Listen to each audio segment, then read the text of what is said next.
Recording, okay. This is our very first AMA, y'all. Very first. Oh, it's 6. There we go. Is it 6? Yeah. Yes. Okay. Shall we do it? Yes. All right. We are live. Blumvox. Yep, there they are. Hello. Oh, look at everyone. Oh, look at you people. You listen to instructions. You are all in line. Yeah, look at that. All right. Excellent. Oh, we've got 12, 15, 16. Holy cow. It's happening fast. Hey, everybody. So I'm just going to go ahead and start talking because... Hi, Eli. Everyone. Thanks, everyone, for getting in the line quickly. Let me just go over some really quick housekeeping for everyone. First of all, thank you so much for being here. This is our very first AMA, our very first Blumvox Studios AMA. My name's Ray Rani. We have Trina and Brandon, who you guys all know from the group. Hi, everyone. Hi. Yay! Welcome. Yay, this is so exciting. We're so jazzed, you guys. We're so jazzed. We have Steve waiting in the wings. So if you're wondering why he's not here, it's because we have him off stage for a second so we can get through some housekeeping with everyone.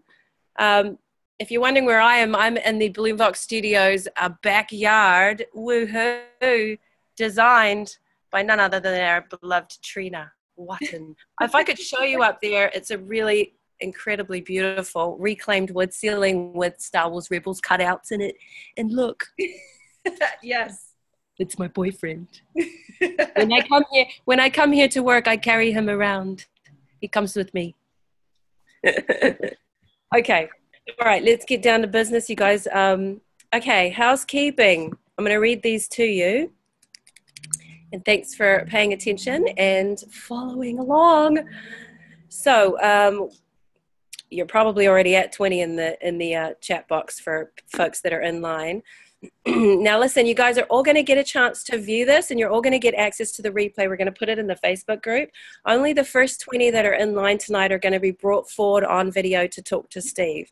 So if you're lucky enough to be in the top 20, then you're going to see your status will change from being just an attendee where you cannot see yourself right now. And I know you guys can't see each other either. But you'll be changed to a panelist, and that means that you're going to show up on camera. You'll have the ability to mute yourself or unmute yourself. Once you ask your question to Steve, if you can mute yourself after that, just so that if there's any background noise or anything happens in the room that you're in, it won't distract. Okay, once your question's been answered, we're going to put you back into the room as an attendee, which means you'll be in view mode only, so you won't stay on the screen. This is just so that it can help us sort of keep the distraction and the level of noise and stuff down. So thanks everybody for cooperating. If you're shy and you don't want to be on camera but you want to ask a question, you can send a private chat message to Brandon. Now that's in the chat box that you guys put in line in. Send it privately and there's a little drop down that'll show you the difference between sending your message to everyone so we could all see it or sending it privately. So you can say, I want to ask, I'm in line, but I don't want to be on camera. And so Brandon will bring you forward just without your camera on. Okay, this platform is for questions. We love you guys, but you cannot use this platform tonight, please, please, please, for sharing stories because it's going to take precious time away from everybody else that's in line. Please just ask pointed questions only.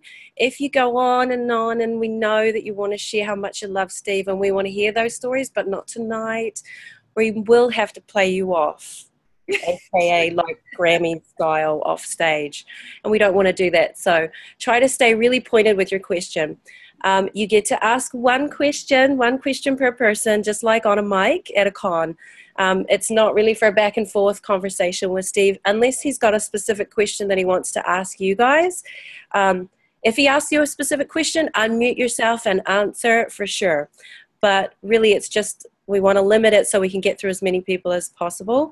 There's a lot of people that I think are going to be getting on just now and 4 minutes in, and have lost their chance to be in the first 20 in line. So if we can get through these questions quickly, we might be able to take some of the extra people.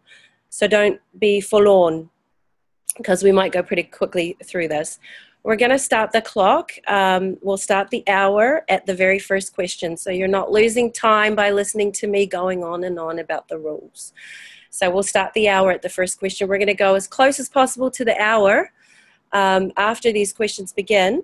But if we go over a little bit due to technical issues or operator issues, then, you know, we go over. So please be flexible with that. Okay, you guys?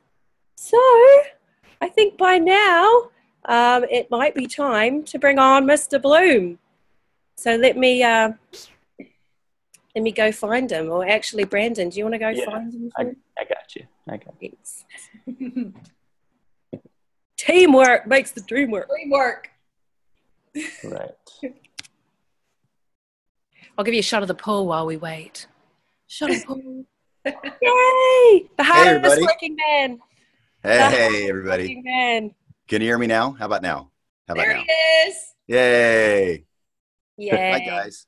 Hello, Blumvox Studios Community. Thank you guys for signing on to do this with us. It's a big leap of faith for us to go in and do this with you guys, but we wanted to give you an opportunity to have a con experience at home. So hopefully you're comfortable with a bucket of popcorn and a nice drink. And we're gonna do this live, baby. So so get your burning question ready, and I guess you guys are handling that part, right? Yep. Okay. Yes, I'm writing a list separately, and then I'm working it out. Okay. There's a lot of people. Okay. But I've sent the first few there too. Yeah. Okay. We ready for the first one? All right. Who is first? Who is first in line? I want to see them on camera too. Oh, you will. All right. If you see me looking back and forth, I'm just looking at my screen so I can see your beautiful faces. So forgive me for looking away for a moment. All right. So we have Beatrice Ramos Escobar coming in first. I know you. Hey. Beatrice. Where's Beatrice? Hold on, Beatrice. We're coming to get you. Hey, how you doing? Can you hear me? I can hear you. You look fantastic too. Hi. Hi, Steve. Hi. I just want to say, like, oh, shit. Sorry, I'm just so nervous. It's okay. It's just us. I just want to say that a lot of good things has happened since you told me that you hope that one day I'm going to get a TV show for you to voice in. And so right now I'm working on a pitch for a senior project, and hopefully it'll get somewhere. But okay, really quickly. Proud of you. That's great. Thanks.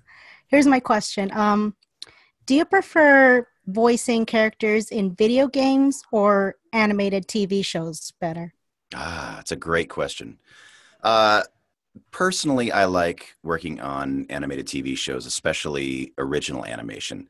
Anime is super fun for me. It's where I began, and I love the technical juggling act of, you know, watching the screen and matching the lip flaps and all of that stuff.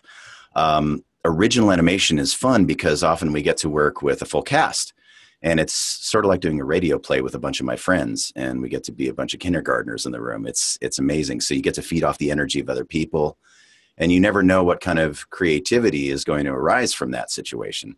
With video games, they can be very fun too, but for the most part, we are limited by time and the amount of lines that we have to get done. So it's kind of a race. We have to stay in character, but crank out as many lines as we possibly can, often without any context. I just left a studio about an hour ago, and fortunately, it wasn't one of the breakneck speed ones, but it was one of these where we have to do 2 or 3 takes of each line, and they give me maybe one sentence of context for it. And then I'm kind of on my own. I have to do it. And if I don't satisfy what they're looking for, they just ask me to do it again. In the context of an original animated show, even if I'm not working with a group of people, I know that they're going to be animating around everything that I do. And I get to play more. I'm actually creating that character from scratch. And for me, that's the most fun you can possibly have as an actor, because you get to bring a lot more of you to the party.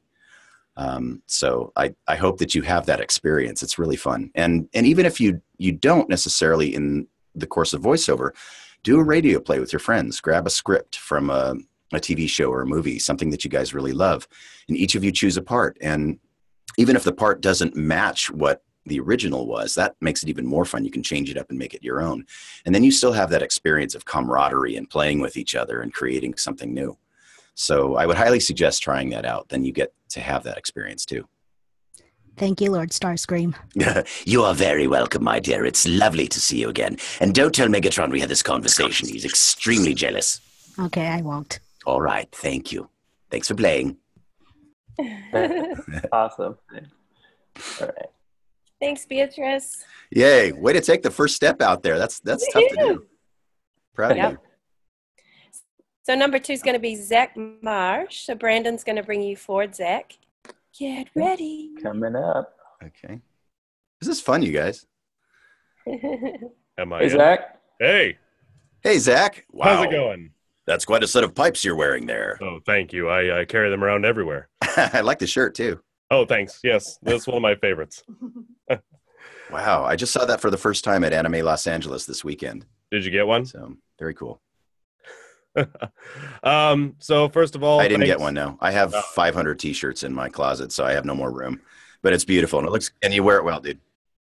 Oh, thank you so much.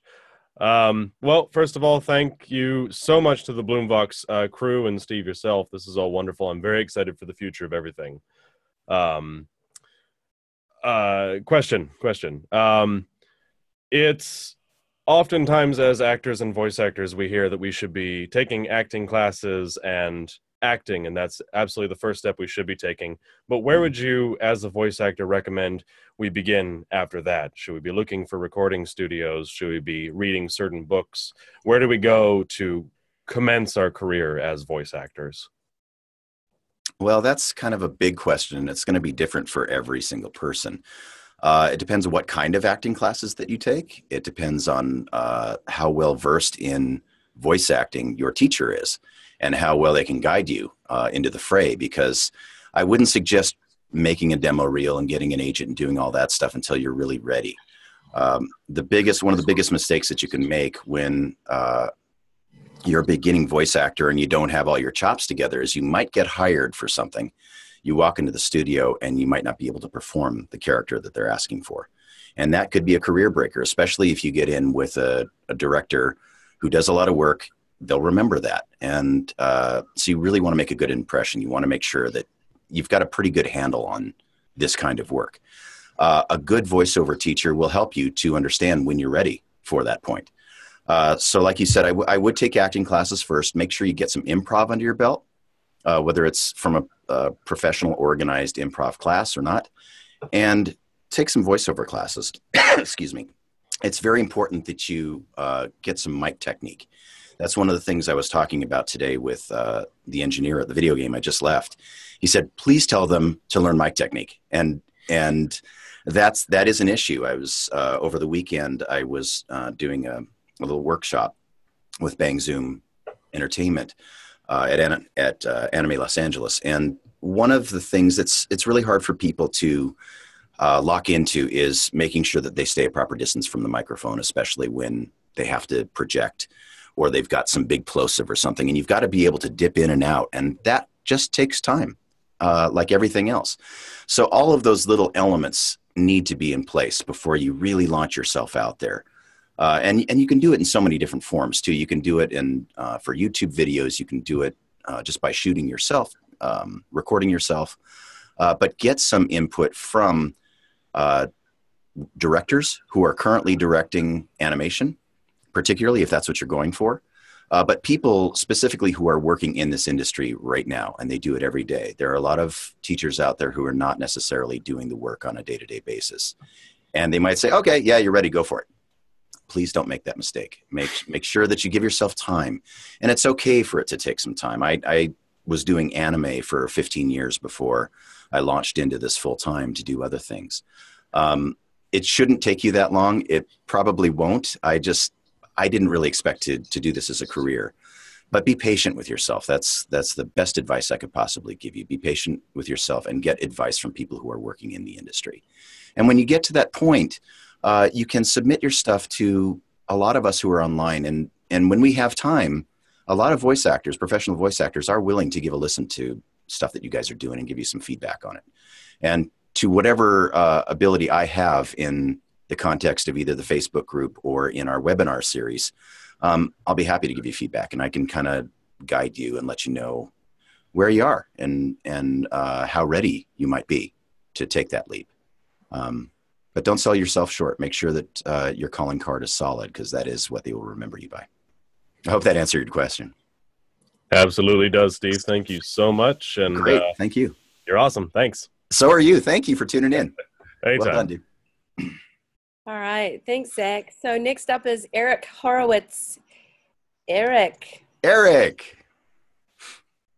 been with us for everything so far. Indeed. Oh, there you are. Hey, bud. Hey, Zeb. How you doing? I'm good. Carabast.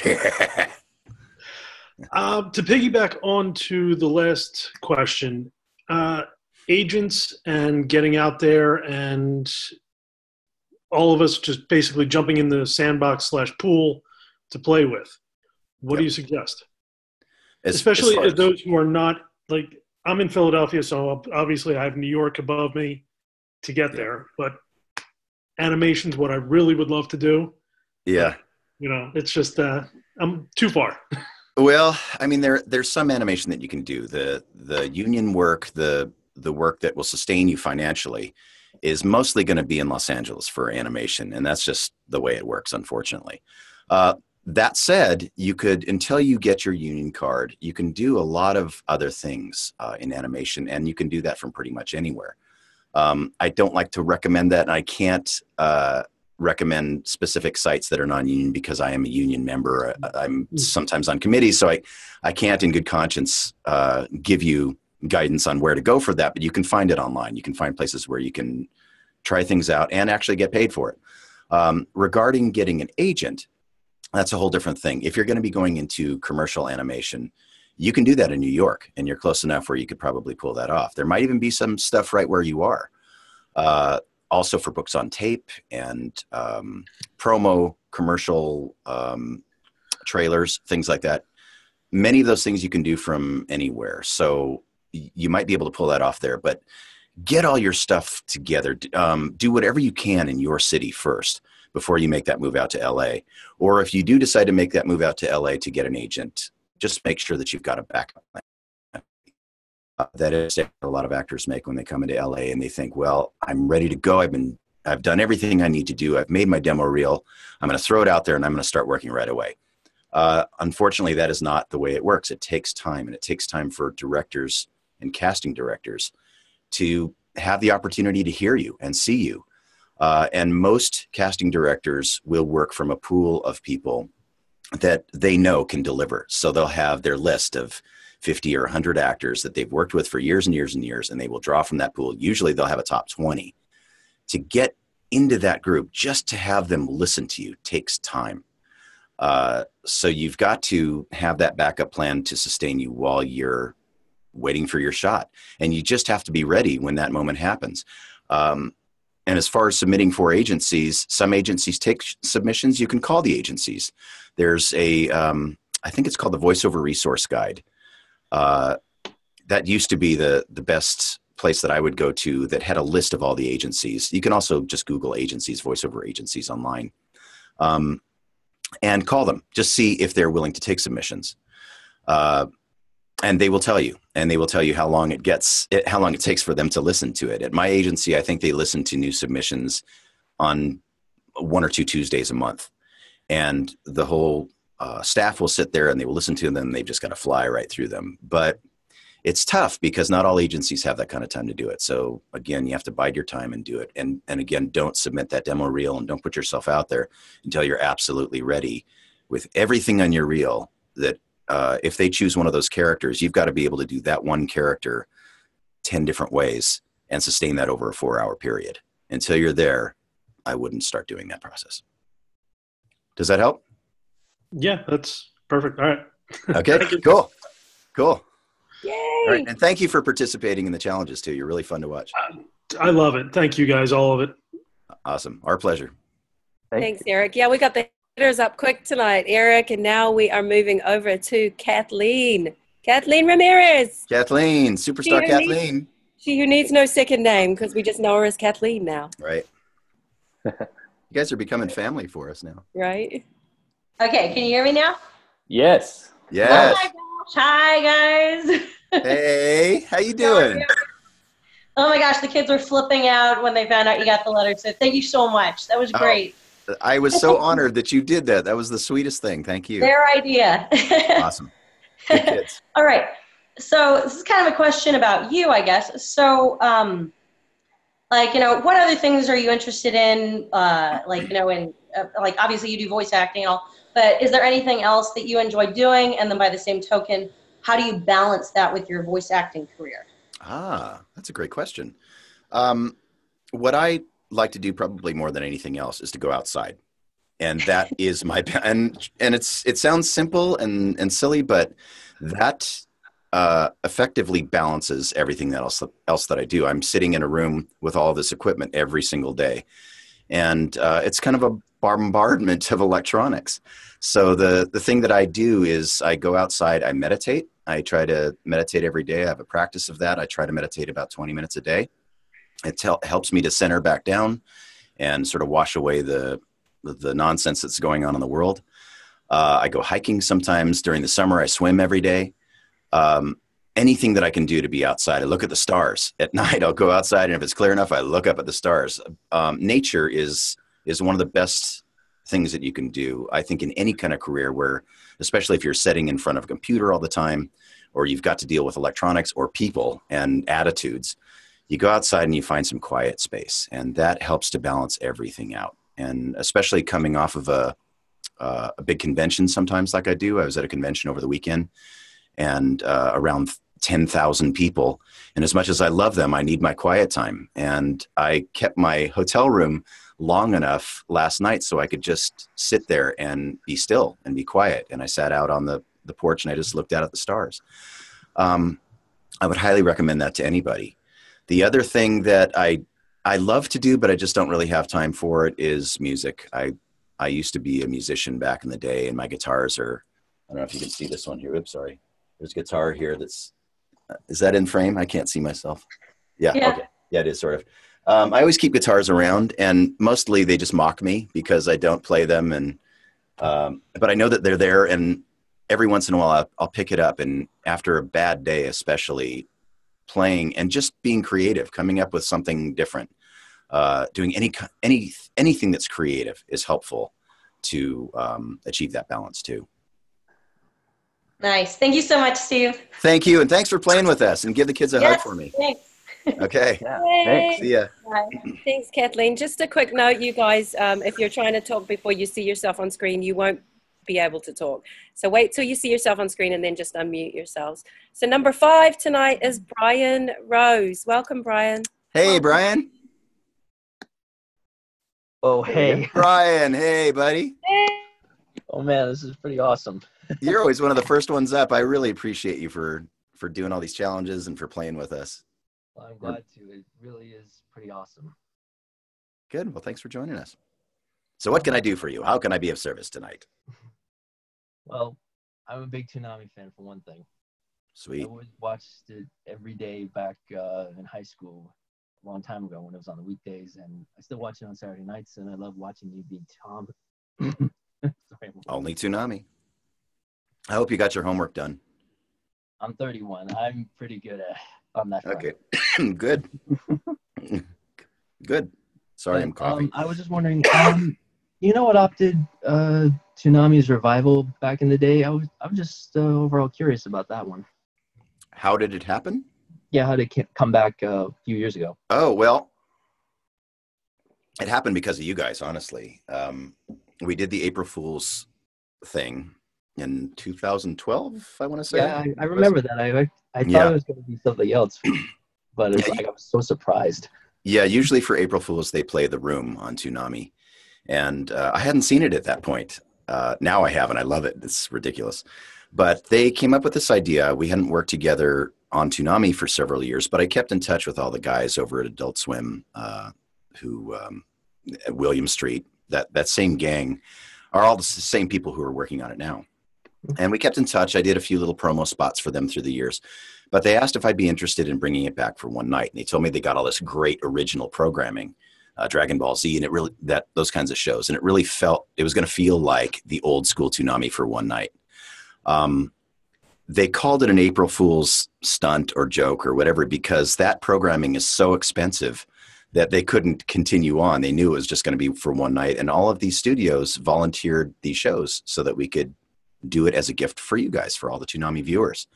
What we didn't realize was that half of you were really happy about it and saw it as a gift, and the other half of you thought that we were cruel, awful people for teasing you with this one night, and then we'll never see Toonami again. So I got a call that night. I think it was Gil Austin from the network. And he said, dude, are you on Twitter? And I said, I don't even know how to use it. I have a Twitter account, but I'm not really sure how to use it. And he goes, get on Twitter. And I'm looking on there and people are just going nuts. It exploded. People, the good and the bad, everybody had an opinion on what we were doing that night. And they asked me how to get Toonami back on the air. And I said, dude, I don't know. I'm just a voice actor. I have no idea. But in my experience, if you want to get a show back on the air, you have to let a network know. And there were some people who were much better at social media than I. And they said, all right, here's what you got to do. You got to make it trend. You got to put together a hashtag, bring back Toonami. You got to do it every Saturday night, and we got to just flood the network with it. And so that's what we started to do. So every Saturday night, I joined all of you guys, and we did Twitter storms until the network finally said, stop it. I think we shut down the network with these, just a tsunami of Toonami people going after them to get this back on the air. And finally, they finally decided that they were going to let us do our little show, but you can't have any money. So all of us sort of jumped back in for nothing because we loved it. We just wanted the opportunity to bring it to another generation. Toonami has affected so many people's lives, like you were saying. And we wanted to bring it to another generation, and we love making the show. And I love Tom, I love Sarah, I love the Clydes when they would come in and out. It was just a fun group of people to work with. And like I said, there are many of the same people, even the editors, are the same people who made Toonami back in the day. And they work after hours for no extra money, even now, to make the show great. And, we've kind of brought it back to its original glory and bringing new anime to America again. Hopefully it'll expand beyond that at some point. I have people from other countries that are asking about it all the time, but I have no control over that either. So, but the short answer is that you guys brought it back. So give yourselves a big hand for that. It was awesome. Thank you for watching. You'd be surprised to know, actually, a few years before even the April Fools, I actually was posting on the Adult Swim boards to actually replace the Adult Swim Saturday Night with Toonami. Oh, awesome. Well, thank you for doing that. Somebody listened. Yep. I'm glad I did it. Cool. Yeah. Awesome. Right. Thanks, Brian. Thanks, Brian. I'll see you soon. I never get tired of listening to that Toonami revival story. I could listen to it over and over and over. Yeah, it's pretty fun, isn't it? It's amazing. Yep. Number 6 is Michael Grisso. Welcome, Michael. Okay. We're gonna come find you. Sorry about my con crud, guys. I'm managing my phlegm tonight. There we are. How are y'all? Hey, Michael. How are Michael. y'all? Good. How are you? Tired. College work. That's all. Yay! I remember those days. Thanks for joining us. All right. Well, thanks for having me. So real quick, I'm almost done with college, and I've been taught, hey, here's the acting, here's how your voice can work, all that sort of stuff. They never taught me how to go through the auditioning processes and try to find work. Where would I have to go to get that? For on camera or theater or for voiceover? For on camera and voiceover. Okay. Mostly voiceover, since it's directed towards you, my man. Okay. Well, that's a really, really long answer. We talked about it a little bit earlier. Do you have a reel? I do not. I'm waiting on getting a better microphone before I do that. Okay. Are you at the point where you could come up with 10, 15 characters and not only sustain them for 4 hours, but be able to change up the dialects on the characters, the age of the characters, the the attitudes of the characters? Would you be able to sustain that many characters in that many ways for a 4-hour recording session? I'd say like 3 or 4. I would still have to work on some. Okay. So my advice to you would be take your time. Okay. Don't be in such a rush to start auditioning necessarily, because like I was saying before, the problem with doing it before you're ready or you've got a lot of other things in your tool bag is that 9 times out of 10, when you audition for something, you get into the studio and they're going to change it up on you.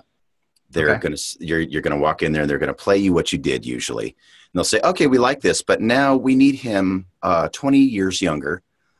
He's got to have an Australian accent, and he's got 2 throats. So what would that sound like? Go. And you know, a lot of people, if you're not ready, if you haven't been thrown into that sort of fray situation before, you could freeze up and it could blow the moment, and they might think, oh, we really liked him, but he's not ready, so we're gonna have to go with somebody else. So don't rush it. You're still in college. You got plenty of time. I didn't start doing this full-time until I was 40 years old. So there's plenty of things that you can do in the meantime where you can start practicing and really work up your repertoire of characters. Get some really, really solid characters before you even invest in doing the demo reel. And before you even think about getting an agent. You can still audition for things, but I would suggest auditioning for things that are more for fun right now. Okay. There are a lot of people who are doing projects, school projects. They're doing community projects, sometimes even animated things that they just need a bunch of voices for. Like fan dubs and fan animations? Absolutely. All of that's valuable. Anytime that you can practice what you're learning out loud is valuable to do. I even talked, you know, we've talked about reading books out loud, children's books out loud. I know that you participate in these events that we have. All of that stuff is fun. Yeah, all of that stuff is valuable. It's all work. It is the work. When you get paid for it, that's just gravy. So so don't rush yourself through this. Just take your time. Make sure you get all your training in, and eventually get a really, really good reel together. And then you can really start thinking about throwing yourself out there. Okay. Well, hey, thank you very much, my man. I really do appreciate it. My pleasure. Thank you. All Appreciate right. you. Have a good night, guys. You too. Thanks, Michael. Thank you. Okay, so I just want to chime in really quick on something that's happening in the chat box. 8 of you have raised your hands. We can't actually, if that's a question, we can't answer it. If you're trying to say that you want to be in line, you're too late. So I'm going to lower these hands, because that's actually kind of a thing where we would be asking you, hey, how many of you would like this? And then you put your hands up. So I'm not sure if you guys were trying to get in line or not, but that happened in like the first 24 seconds. We had 20 people in line. So thanks anyway for being here, everybody, and participating. Now I'm going to bring, well, Brandon's going to next person. Yeah, for the future, if that wasn't clear, you'd actually type out in line when you get into the room. And I actually have a list of people if we have time to go over the 20, but yeah, for now it's definitely filled up. So. Indeed. We are at number 7 and we're already about 26, 27 minutes in. So Oh, so I got to be faster, huh? Yeah. Okay. Or we roll over a wee bit. Let's see what happens. So Okay. next up is Eric Silva. Hi, Eric. Hi, Eric. He's coming. He's coming. Am I in? There you are. Hey, there you are. Awesome. Thank you guys very much. I just wanted to say hello, Blumvox, everybody. It's been amazing being a part of this community since I first joined. But question for, thank you. Question for Steve. In the anime Naruto, you voice Orochimaru, and he's honestly one of my favorite villains. I was wondering if you believe that there is a sweet side to this evil, manipulative character. Absolutely. He's just misunderstood. Aren't all the villains misunderstood? He's just looking for all the jutsu he can get, that's all. Is that so wrong? And maybe an extra body or two to experiment on. Dude, whenever I play any villain, I have to find some reason for them to behave the way they're behaving. And with Orochimaru, it was pretty easy because they laid that out in the dialogue. He was gross and freaked people out, but his mission was simple. He really just wanted to be as powerful as he could possibly be, and he was willing to do anything that required to get there. So, I try not to judge them. I just sort of dive in and try to get into their mindset when I go there. Awesome. Thank you very much. Thank you for watching all 600 and whatever episodes. Oh, absolutely. Anytime. All right. Thanks, bud. Yep. Bye. Bye. Thanks, Eric. Okay, next up is Elizabeth Rosa. Yes, and I'm searching here, but it looks like maybe Elizabeth dropped out somehow. Oh, No. somebody else. I know. I think maybe there was problems with the internet or something. But yeah, I'm not seeing Elizabeth on the list anymore. So. All right. All she right. pops back up. So next up is going to be Jamie Skillen. Come on down, Jamie. I don't see Jamie there either. Oh. They're dropping off. I'm only. Let me hold on. Let me see. One sec.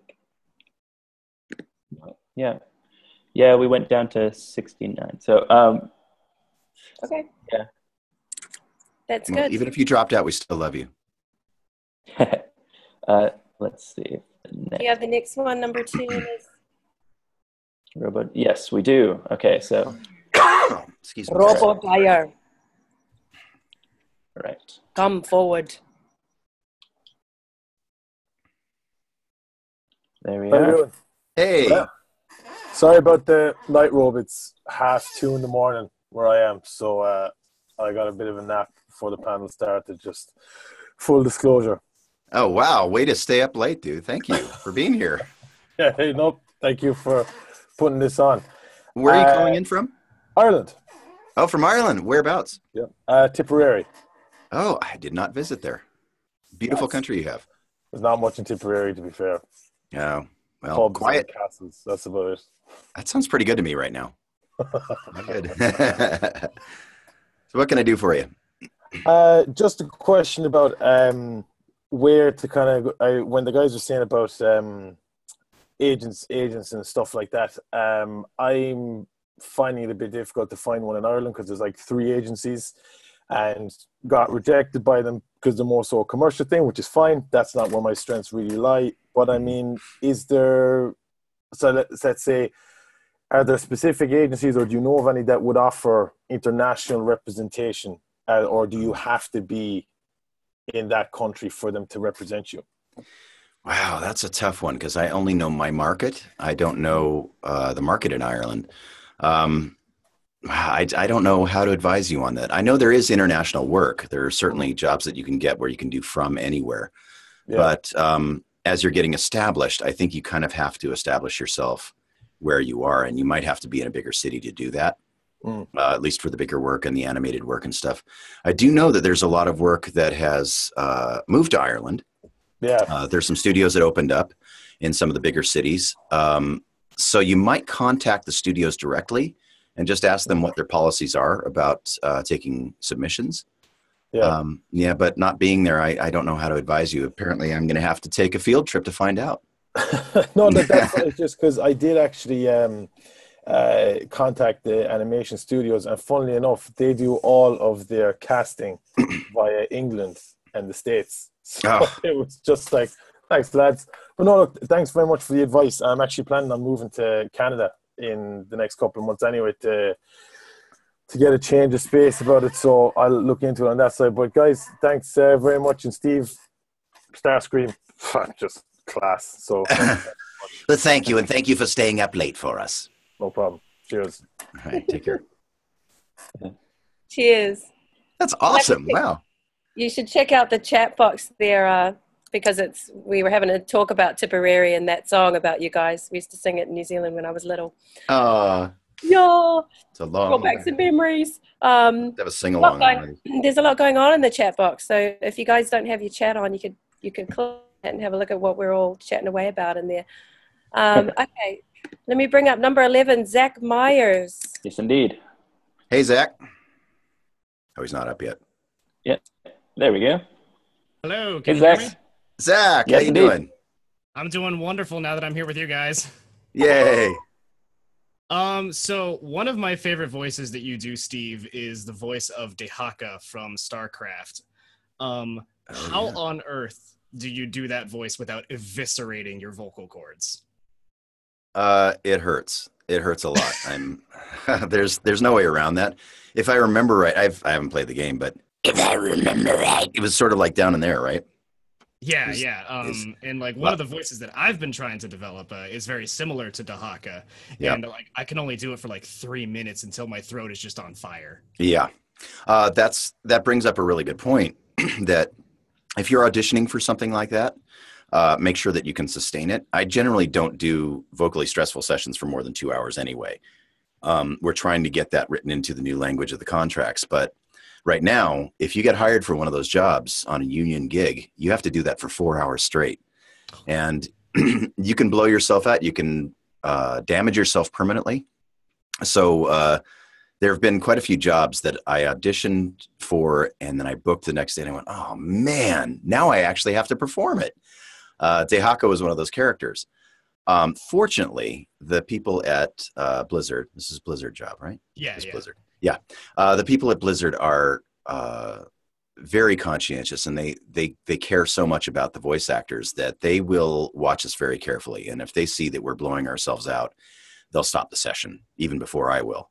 Not every studio is going to be like that. So if you do choose to do a character like that, either make sure that you can sustain it, do it a different way. D. Bradley Baker talks about that a lot. Sometimes he'll do characters using an inhale or he'll pull it up into the sinuses rather than using the throat. There are some little tricks that you can do to help sustain that voice a little bit longer. But in the case of something like Dehaka, it just hurts. It's going to hurt, and I know it's going to hurt. And I just do it for as long as I can and stop the session when I need to. I'm going in tomorrow for a session on another game that I have a voice that's very similar to that. Just a disgusting creature, lots of goo kind of thing coming out. And I'm scheduled for 2 hours. I don't know if I'll make 2 hours. And you just have to know that going in. And a good studio will know that too and respect that. But many studios don't, so be prepared for that. Well, thank you. I greatly appreciate it, Steve. Good, don't hurt yourself. Thank you all so much for having me. Thanks for joining us. Thanks, Zach. Be careful. Oh, I will. All right. Awesome. Thanks, Zach. That was great. So next up is Megan Cullinan. Megan. Coming up. Yes, there we go.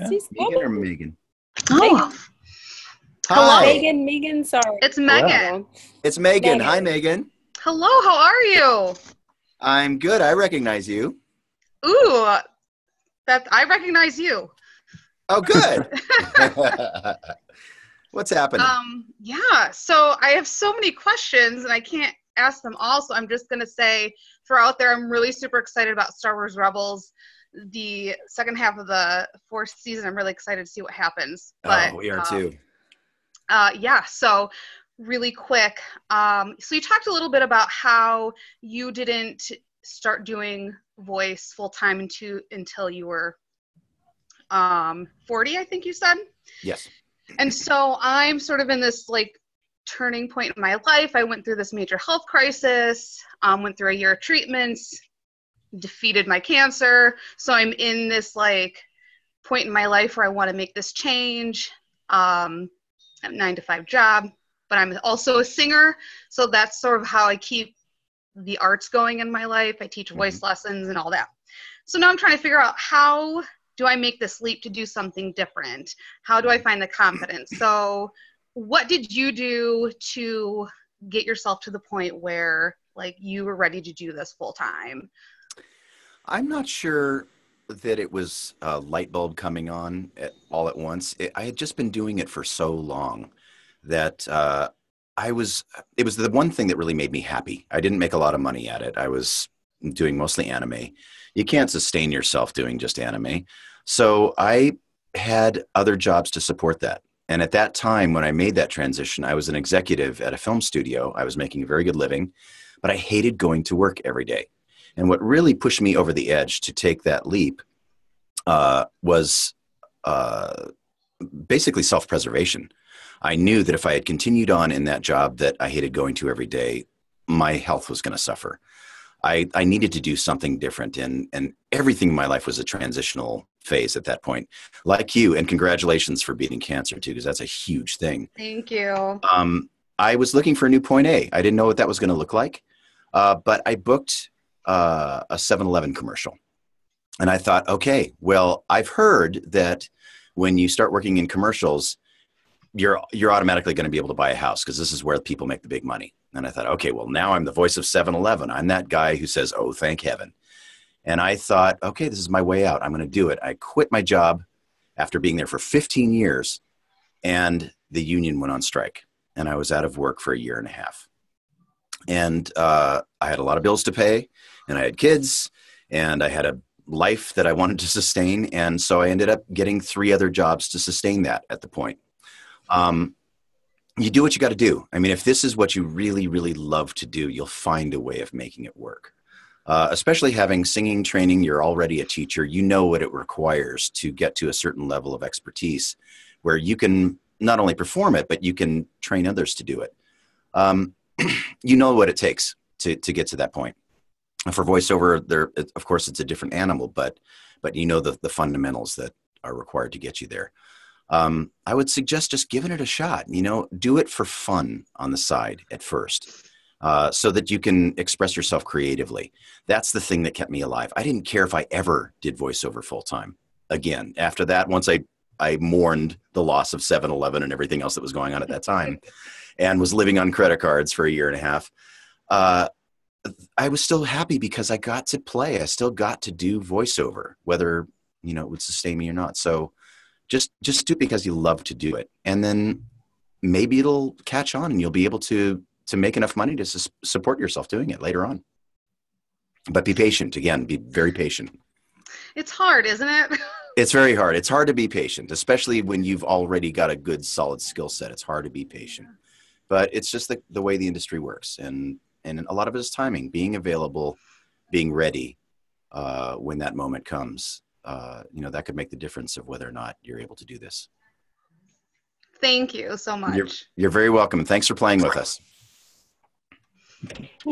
Thanks, Megan. Thank you. All right. So next up we have Balto Kenny. Balto, come on down. My. There he Balto. Oh, can you hear me? Yes. Oh my goodness. You sound fantastic. Thank you. That means a lot, especially coming from you. I didn't know actually if I made it on time to get on the in line. But thankfully, the question I was going to ask has already been asked. So other people do my job for me. I love it. Sweet. We try to make things easy here at Blumvox Studios. Right? But with that being said, I want to just make a statement and a quick question. Yes. Statement being that one of the reasons I love you over other voice actors is that you're never afraid to take those little roles. You're never afraid to take those Soldier 26, Engineer 3, and just make them awesome for that. Like, they might be there for 4 seconds, but for that 4 seconds, they just shine. And I love that about you. Well, thank you for that. Yeah, absolutely. I think that anybody getting in... Oh, did you have something else to add to that? No, please, go on. No, I was just going to say that I think that anybody getting into this business, if they are getting into it to be the star, you're not doing it for the right reasons. You have to be able to take Soldier A. Vic Mignogna wrote a whole song about Soldier A. If you don't know it, look it up. It's ridiculous. Yeah, but it's really true. You have to put your heart and soul into that 30-second lifespan because that character means as much in the context of the story as anything else. The writer put that character there for a reason. Sometimes they're just cannon fodder, but they're cannon fodder with a purpose. So absolutely. The other nice thing about the short-lived characters is that there's no commitment. You can get in and get out, and you can do a whole bunch of different things in one session. And if you get bored easily, that's kind of a fun way to try out a bunch of different things. Jess Arnell, one of the greatest voice actors in the business and one of my dear friends, loves it when he comes in to do 2 or 3 lines, because most of the characters he books are lead characters. And it's exhausting. It's really tiring to carry a whole show. So every time I book one of these roles where it's 2 or 3 lines, I said, it's a Jess Arnell gig. And I'm just grateful for it. And you have to carry that sense of gratitude with every single character that you get. I love it when I get the little roles. They're just as much fun for me as anything else. And especially if you can make that little teeny tiny character memorable, because that'll carry on with you for the rest of your career. I think this moment will carry on with me for the rest of my life. You can't see it because I don't have the camera set up, but I am just ear to ear with the grin. Oh, sweet. Now the quick question that I had, if you are ever in the southern Alberta area, it's on my bucket list that you and me go and share some beers sometime. Can I invite you to do that? I would love to do that.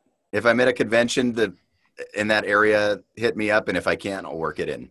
Calgary Comic Entertainment Expo is a big one in my area. Oh, I've done it before. I've been there. Yeah, it's a beautiful convention. I love that convention. I will see you there the next time. All right, man. And thanks Thank for you. playing with us. All right, absolutely. All right, bye. Awesome. Thanks, Balto. All right, next up is Scott Allen. Welcome, Scott. Here he comes. Whoa! Hey, Scott. How you doing? Hey, what's up, Mr. Blum? How are you? Oh, I'm just Steve. Brandon's older brother is Mr. Blum. He's a teacher. All right, so Steve. All right, so question for you. All right, Yes. So you've been at this for a long time now, and you have strained your voice beyond any normal person would ever have to.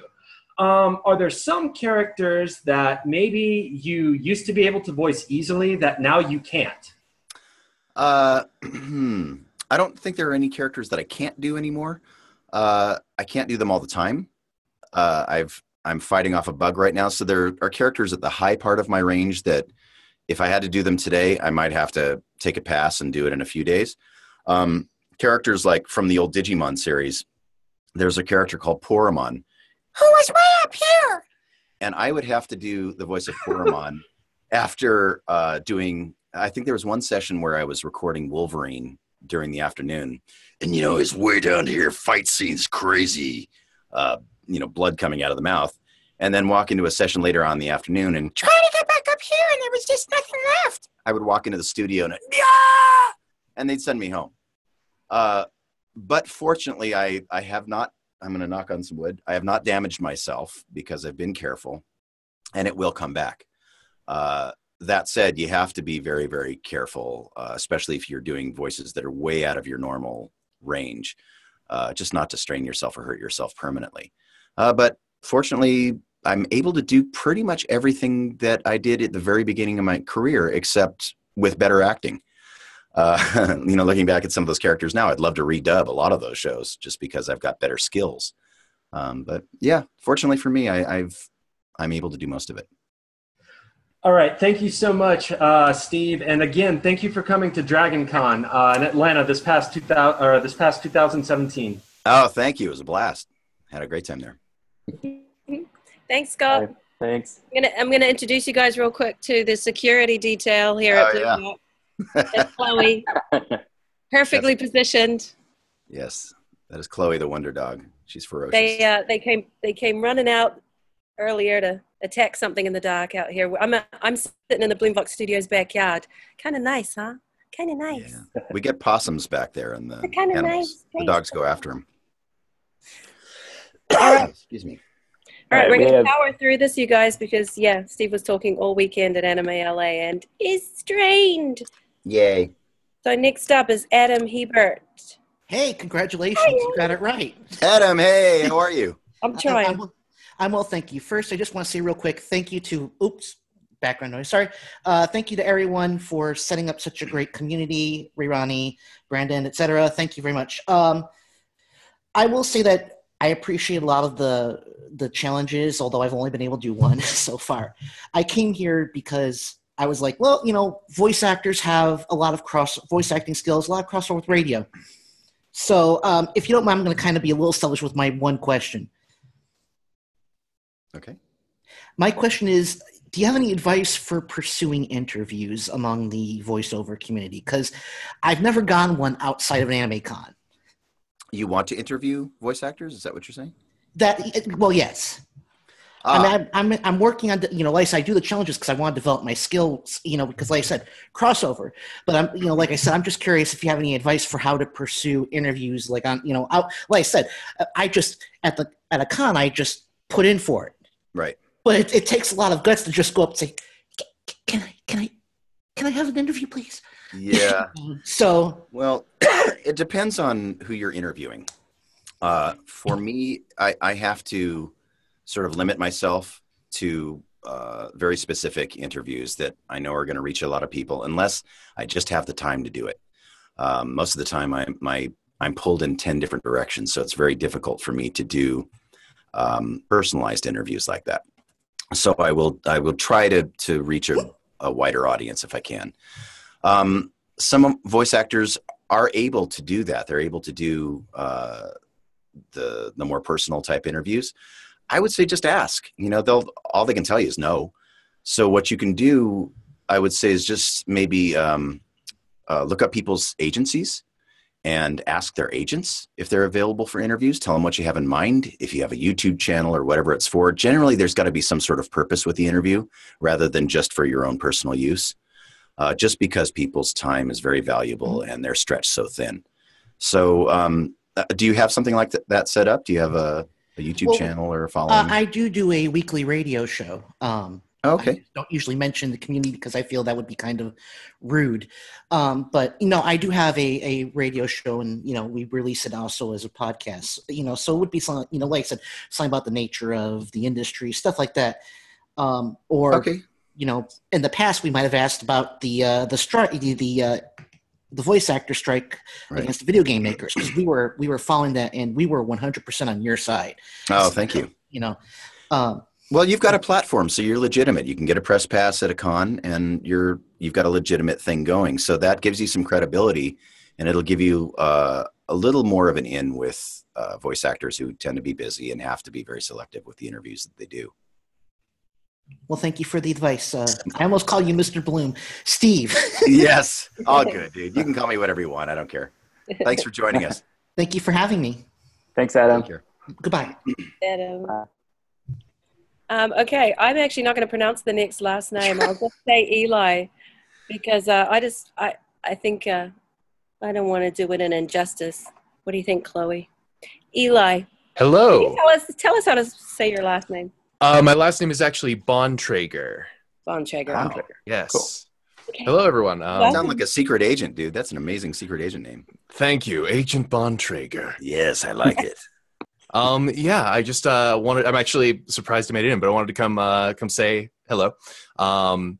Well, I wanted to ask, so after a particularly grating or straining voice recording session, how do you take care of your voice? Do you have suggestions for remedies or those sorts of things? Yes, I've got a lot of things here. I have some throat coat tea right now.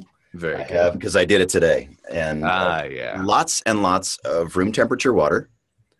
Cold water is not good. Room temperature water is great. Funny that you should ask today. I use throat drops that are called Golden Throat. I don't know if you guys can see that.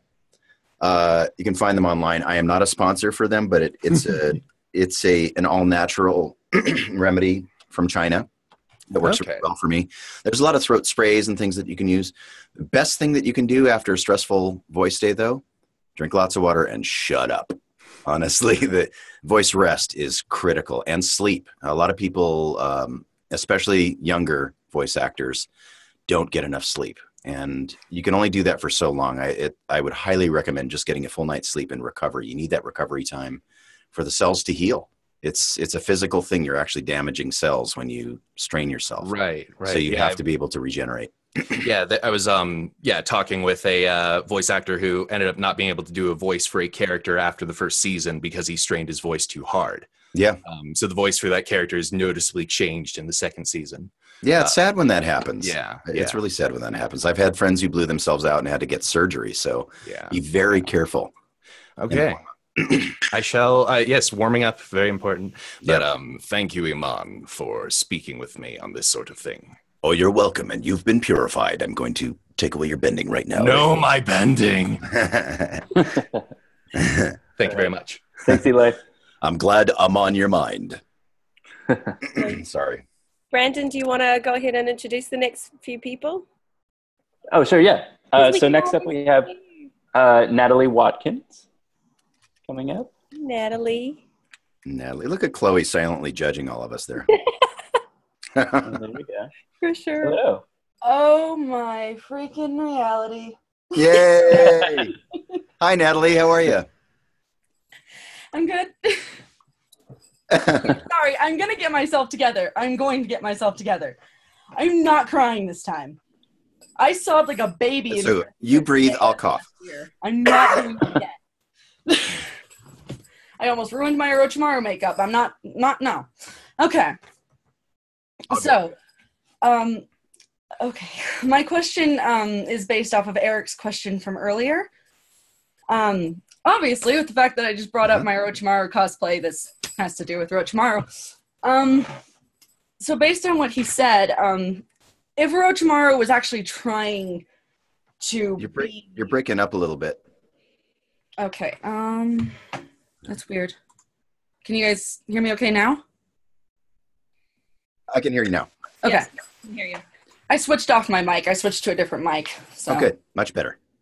Okay, so if Orochimaru was actually trying to be exceptionally sweet, and he actually wasn't being malicious in any format, which almost never happens, what do you think his go-to lines would be for people to realize, okay, he's actually trying to be good here? What would his go-to line be? Yeah, like something where everyone's like, okay, he's not actually tricking us. This is the real Orochimaru being sweet. I want Sasuke's body, but only to give him a hug. Oh, dear Christ. Certainly not what I expected, but... Good. Good. That's the whole point. So, yeah, well, thank you so much for answering my question, and thank you for coming to CAF last year. That was the best part of my year by far. Awesome. Thank you for joining us. Really appreciate you being here. Thanks, Natalie. That was fun. All right. So next up we have Katie Katina. I think, hopefully I pronounced that right. Katie Katina? Something like that. Katie. Loading. Where's Katie? There she is.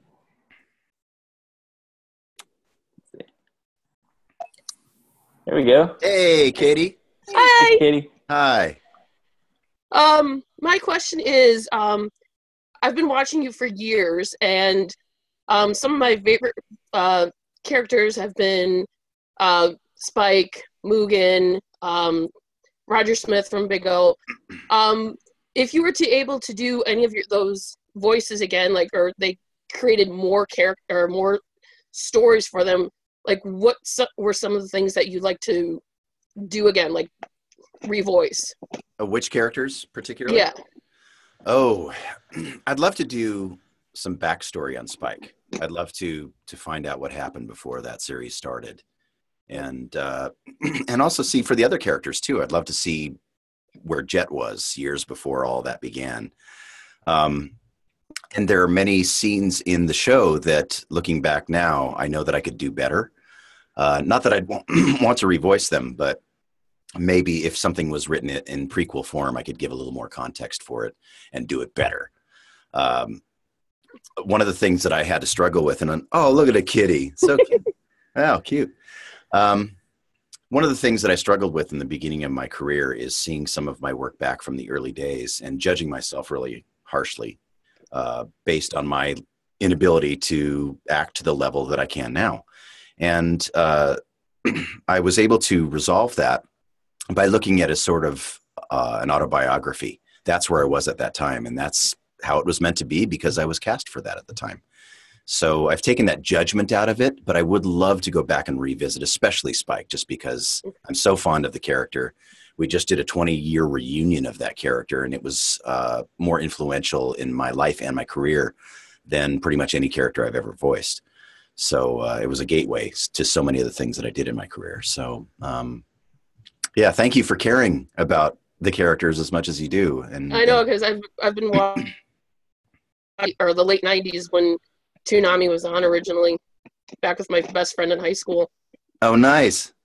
Only Toonami on Adult Swim. Make sure you apologize to your parents for me taking you away from your homework. Yeah, I didn't. Okay. Hey, I'm just going to jump in and let everybody know. Thanks, Katie. I'm just going to jump in and say we've only got 2 more people, and even though we lost a couple in that line, we really need to let Steve rest, as you guys can hear his voice. So it's 7:05. We're at the hour now. We're going to let the last 2 folks, that was number 19 and 20, come on down, though. So, Brandon. Okay. So yes. Before we do that, I just wanted to let you guys know that this is sort of the launch pad for a webinar series that we're going to be doing. We're going to be launching our new website very soon, probably within the next couple of weeks, I'm guessing, if we can pull it together. We've had a lot of technical issues. We're all really new at doing this. What? We're launching on February 5th. Okay. Well, okay. Trina says it's official. We got the green light from Rayrani. Oh, we did? We did. Okay, well, see, I'm just the voice schmo that shows up and does this, and these guys have been doing the giant juggling act of putting all this together, and it's all very new to us. We weren't even sure if this was going to work tonight. This is all new technology for us to deal with. So it looks like we're a go. The point of the webinar series is going to be instructional, and even more so to give you guys a chance to do something in a super supportive environment where it's interactive directly with me live. We're going to be doing these webinars live, and to give you some frame of reference on how to approach this business so that you're not just crushed or lost in the fray. I want you guys to have a great experience in this business wherever you take it. So we're going to be launching this website. We're going to be doing webinars twice a month. We're going to be doing a newsletter. We're going to be doing more of these AMAs. We're going to have to charge for them, but we're going to try to keep the prices low as we possibly can. One of the things that drives me crazy more than anything else is teachers who put themselves out there and charge thousands and thousands of dollars and promise all kinds of things, and they're not even working in the business. So we want to do this so that it's a win-win. We really want you guys to do well and to have a great time and to have a supportive community. And that's why we started the Facebook community first. That's how everything else is going to be built. So I just wanted to thank you before we go to the last 2 people. Thank you so much for joining us in our community. You guys have been incredibly supportive. I don't think there's been any negativity so far, right, guys? No. Yeah, it's been amazing. And that's a rare thing. I see so many people at conventions that want to play in this field. They want to try out new things. They want to try out voiceover, but people are not necessarily supportive. Some people can be really mean. So thank you all for being so incredibly supportive for each other and for us to launch this thing. So as soon as it's ready to go, we will let you know, and we'll post it here. We're going to post it everywhere. It's going to be all over social media. We're going to make sure that you hear about it. So hopefully you jump on board. They hear about it first, actually. You guys are the first to know. Yeah, you guys will hear about it before anybody else out there. So you guys are the OG. You're the original group. And right? Yo, yeah. Yeah, swag. Yeah. Yeah, so it's going to be fun. And you know, who knows where it's going to go from here. We have a curriculum set up, but this is the first time I'm doing it. So we're going to base it on the stuff that you guys want to learn too. Is it going crazy? I can't see the chat box. Anyway, you guys are going to help us to build the curriculum. We want you guys to get the most you possibly can out of this. And so it works where you're living too. I want this to be a great experience for you. So anyway, that's the plug. You're going to hear about it very soon. And on to the next person. Go. Yes. So next up we have Saffron Walter. Hopefully I pronounced that correctly. Saffron. Hi, Saffron. Coming up. Did I say everything I needed to say, guys? Can you hear me? Yeah. Hey, yes, we can. Yes. Oh my gosh, hi. Hi. Oh my gosh, hi. Hi. Okay. I just wanted to say a small statement and a really quick question. For starters, thank you for just being really awesome, because I always look up to voice actors like you and Frank Welker and Peter Cullen. I just look at you for like inspiration and help, because to be honest, when I was younger, I was kind of made fun of a lot for my voice, because apparently doing a Megatron impression and a Unicron impression isn't very ladylike. But Awesome. yeah, thank you. I support you in both of those things. Thank you. I appreciate it a lot. I've just always been very low voiced. I don't sound like it right now, but I actually am very very low-key, and I appreciate all the help that you give me and a lot of other up-and-coming voice actors. To be honest, my question is, I'm kind of like very young, so I'm actually looking for colleges. And I'm wondering what kind of a college would be great for the arts, because I'm interested in everything from like voice acting to like writing to like acting, like screenwriting, singing, stuff like that. And I was just wondering if you had possibly any suggestions for me, because that would be great. Well, where do you live, first of all? I live in Illinois, but I'm kind of insistent on going out of state, so that's not going to be a problem. Okay. You'd be surprised at the creative communities within community colleges. The community college that I went to, Santa Monica College, had an incredible creative arts program there. And all of the things that you mentioned were very high level training programs for all of those things. So you could do it at a community college level. There are also colleges specifically for the arts. Out here we have Cal Arts, which touches on all of those things. They're really well known for music and animation and acting. They do all sorts of things. I don't know if you've heard of The Regular Show. Oh, yes. Oh, my gosh. I've heard of that. I grew up on that. I worked a lot on The Regular Show, and the guys who created The Regular Show came out of Cal Arts. And that show was actually each of the pilot episodes that eventually became something much bigger were their finals for each semester. They created the animation for that, and the voices and the music and everything else. They did that as their finals within the context of the school. So what was that again? That was San Cal, or? That's Cal Arts. Okay, Cal Arts. It's north of Los Angeles. Yeah. Okay. It's a great school. There's schools like that all over the country, though. Yeah. So there's probably schools like that where you are. So I would look specifically for art schools and ask the questions that you need the proper answers to. Be very specific. If you want to learn about voiceover, make sure they have a strong voiceover department. If you want specifically writing, make sure they include that in their curriculum, or dance or theater or whatever it is that you're into. Make sure that they've and talk to the people who go there too. Maybe go to the campus, talk to the counselors on the campus, and tell them what you're interested in and see if it's the right fit for you. Okay, thank you. Because like I'm thinking of pursuing a degree in fine arts. Mm-hmm. So like not like one fine art, like just like a degree of arts, which would be very fitting for me. So I thank you for your help. Really appreciate that. You're very welcome. And you never know what you're going to end up doing either. You know, I started out in music and I ended up as a voice actor. Many of us morph into other things, but it's all creativity. It's all from the same place. So all right. Enjoy that and welcome. All right. Thank you. Welcome. I thank you for letting me into the group, and Starscream, get back to work. Stop messing around with these stupid fleshlings. Yes, Master. I'm sorry. Thank you. Don't take my teacog. Oh, you better pray that I won't. Mighty Unicron just might. That was What was that, Megatron? Yeah.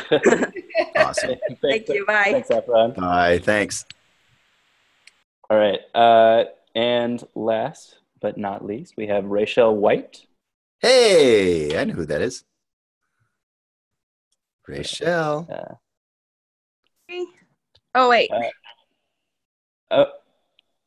Hold on. Are you there? I'm mute. Can you see me? It's the screen is dark, but I can hear you. Okay, hold on. Let me see if I can. I'm turning the light on. Let me see if I can get it. Oh, there you are. There we go. Hey. Hi. How you doing? How are you guys? Good. Hi, Rachel. So my question is, what was your favorite role as a voice actor and why? And what was your least favorite and why? Oh man, my favorite is the character that I'm going to be voicing that I can't tell you about tomorrow because I'm still employed. No, I'm kidding.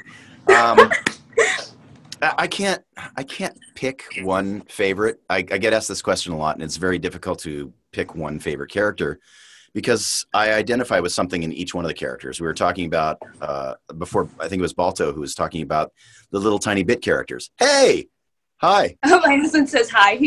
Oh, hi. Are you naked? Oh, Hat. Okay, good.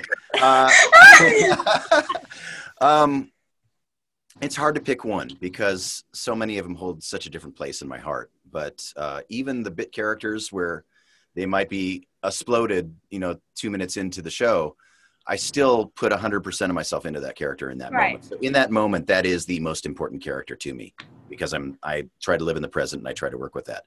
That said, after the fact, when I come to conventions and they talk about characters, legacy characters like Spike Spiegel or Wolverine or Starscream, some of these more famous characters. Right now. Pardon me? He's fangirling right now. Oh, sweet. Awesome. Thank you. Welcome to our world. I do it all the time at conventions. When we talk about those kind of characters and I see what they mean to other people, that's how I base my favorites really on how these characters have affected other people's lives. Because otherwise we're just working in a vacuum, having fun. I'm having a great time, and literally whatever character I'm working on in that moment is my favorite.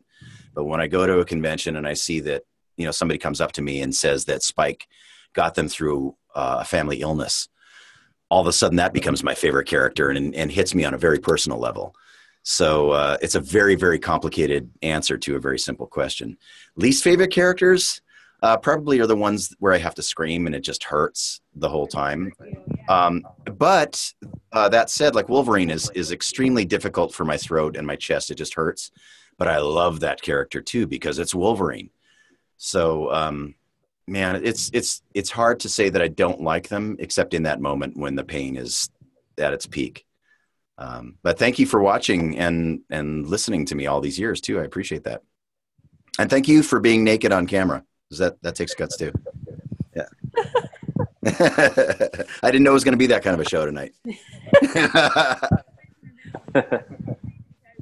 Uh-oh, I can't hear you now. Oh, I'm sorry, guys. We can just barely hear you. Oh, I was saying we came from San Diego and now we live in Memphis and there's no conventions out here. Oh, well, they do have them sometimes in other parts of the state. Because I've been searching for them. Oh, really? Yeah, Yeah. You might have to drive a little bit, but. And the last time I was pregnant, so I couldn't go to Comic-Con. Oh no! I lived in San Diego, so. I think I've been to a convention in Memphis. I recall being in Memphis convention fairly recently, last couple of years. Yeah, yeah, yes. Yeah. Look around; they exist. Yeah. I don't know if I'll be going this year because I went recently, but I do go to conventions in the surrounding areas there. For sure. So Awesome. I'll see it one of them. Thank you for joining our community. I really appreciate you being here. Thanks for the challenges. I like them a lot. Awesome. And thanks for playing with us. Yeah, we're having a great time with it. I hope you guys are enjoying that. Oh yeah, for sure. Thank you. Sweet. Thank you. You guys have a good night. Rest. Thank you. You too. Thanks. Get to rest. Okay. Yes, I will. Yes, ma'am. Good night, Rachel. Night.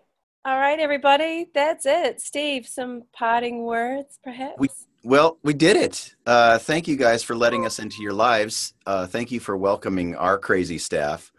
Thank you to Ray Ronnie and Trina and Brandon for putting up with all of my shenanigans, and beheaded Stormtrooper and Chloe and Piddle the dogs. We have a really, really good time doing this stuff. We didn't know what we were getting into when we decided to take this on, and it's been probably 100 times more difficult to put it together than we had anticipated, and a lot of that has fallen on Ray Ronnie. So guys, give a round of applause for Ray Ronnie. Yeah. Yes, yay. And my wingman, Brandon. And Brandon has done all the social media for us and a lot of the technical stuff. So thank you, Brandon, for all that. And our fearless ringleader, Trina, who without her, none of this ever would have happened. She's been her vision. Yeah. So thanks a lot for that. You're welcome. Trina's been bugging me to do this for years. So I can't even count how many years now. So yeah. So I had to get a little out of my box to do it too. I was you know, I had a lot of fear around it. I don't know how to do this, and I don't like being on camera either. So thank you for encouraging me, Trina, to overcome my fears and do this, because it seems like a lot of people are really enjoying this out there. And I enjoy you guys so much. I can't even tell you how fun it was for me to go through the laughter challenge, especially. It just, with so much going on in the world right now, it felt so good to laugh with you watching these things. It was amazing. And thank you again for all of the support you're giving each other. It's a necessary thing in today's world to be that supportive for each other. So thank you guys for coming on board. We'll announce the launch of the website officially very, very soon. We are going live very soon, according to Trina. Ronnie. Henry Ronnie, yeah. I'm still a little nervous about that, but I think it's going to be a great thing. And we might have a few. Oh, there's Piddle. Hi, Piddle. Piddle's here. That's Piddle. That's my little boy. Yeah. It's time to say goodnight. Yes, I appreciate that. So thanks, guys. Thanks for joining us for our very first inaugural AMA. There's going to be a lot more of these coming, and we'll let you guys know all the details as we know them. So have a wonderful night, and I will see you guys really soon. Peace, love, and positivity. Swag. Good night. Good night, everybody. Bye. And we're out. Sort of. Not really. Oh.